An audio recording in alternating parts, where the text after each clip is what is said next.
The dim lamp in our Seattle townhouse cast long shadows across the hardwood floor, its faint glow catching the edge of her suitcase as she stood in the doorway. November 2025.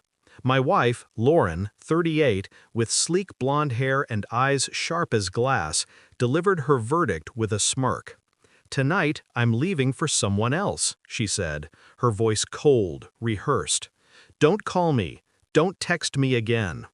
I, Nathan Reed, 40, a software engineer with a tired frame and calloused hands from years of coding through nights, stood frozen. 12 years of marriage, vows, late-night laughs, shared dreams, reduced to her cruel precision. I nodded, silent, as she waited for me to crumble, to beg. I didn't. The door clicked shut, and the silence that followed was heavy, frost creeping across my skin. I should have been shattered, but numbness cut sharper than grief, clean and cold. The betrayal wasn't a surprise, not really. It had whispered in her late-night texts, her work dinners that stretched too long, her weekends away for conferences that never added up. I'd ignored the signs, blind by choice, clinging to the Lauren who'd once kissed me under a starlit sky. Now her truth had stepped from the shadows, spitting in my face. But pain doesn't sit still. It mutates, hardens. That night I didn't cry. I sat at the kitchen table, her perfume lingering like a taunt, and planned. Silence wasn't surrender. It was my weapon, and I'd wield it with precision. By morning, the house felt hollow, the bed cold, her absence a wound. My phone lit up, her name flashing, call after call, text after text. By noon, it read 99 missed calls, each one a crack in her facade. Her words echoed, "Don't call me, don't text me." I obeyed, letting her drown in her own command. Curiosity, dangerous and sharp, nudged me by the second day. I didn't answer, but I watched. Using old login credentials she'd never changed, I accessed her cloud, emails, texts, a digital trail of her affair with Ethan Caldwell, 45, her married coworker, a smug VP at her tech firm. Their messages weren't new. They were meticulous, planned around my late nights, funded by my years of sacrifice for our life. Ethan's words mocked me. "He's clueless. You're mine now." But Lauren hadn't planned for me. I became a ghost, gathering evidence like a predator. Screenshots of their hotel bookings, bank transfers for secret getaways, Ethan's messages calling her his temporary thrill. I traced his shell accounts, her expense reports padding their escapades, each piece a thread in a noose I wove with care. I contacted a lawyer, Sarah Klein, a friend from college who specialized in divorce. "Infidelity, financial misconduct," I told her, handing over my vault of proof.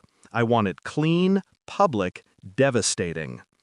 She nodded, crafting a plan to serve Lauren at her most vulnerable moment.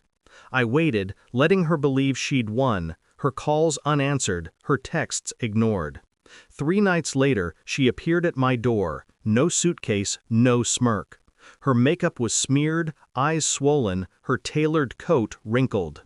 "Please, Nathan," she whispered, pressing her forehead against the wood.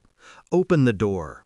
He lied. "Ethan used me. His wife found out. I have nowhere to go." Her voice cracked, raw, unscripted, but I felt no pity. I slid an envelope under the door, screenshots, his messages mocking her as a disposable escape, proof she'd been betrayed by her own betrayal. Her sobs echoed through the hall as she sank to her knees, clutching the papers. I stood on the other side, silent, watching her world fracture. The next morning, X lit up with the scandal. I'd sent my evidence anonymously to Ethan's wife's attorneys, his company's board, and a local journalist with a nose for corporate dirt. Headlines screamed, "Tech VP's affair tanks career, marriage." Lauren was named, not as a femme fatale, but a complicit pawn, her reputation shredded. Ethan was fired, his assets frozen in a divorce battle, his smug empire dust. Lauren's firm suspended her, her colleagues' whispers turning to shunning. My phone kept buzzing, her pleas, apologies, excuses. I answered none. Her own words her cage. Don't call me, don't text me. Weeks later, I saw her outside a downtown cafe, thinner, eyes hollow, her designer purse replaced by a worn tote. She spotted me, hope flickering in her gaze. I kept walking. "Nathan, please," she called, voice breaking, reaching out. I didn't stop. Not for her, not for the years, not for the ghost of a love that had rotted long before she left. My silence was louder than her tears, sharper than any revenge. At home, I reclaimed the space.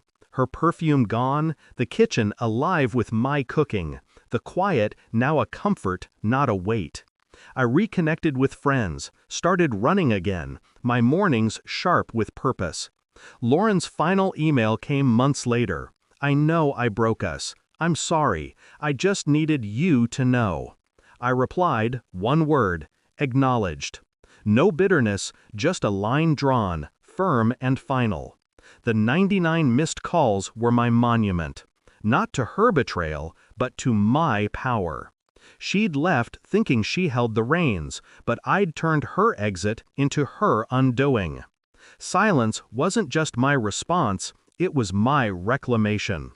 As I stood on my balcony, the Seattle skyline glittering below, I wasn't the man she'd left. I was the architect of my own story, built on the ashes of her choices, stronger for it.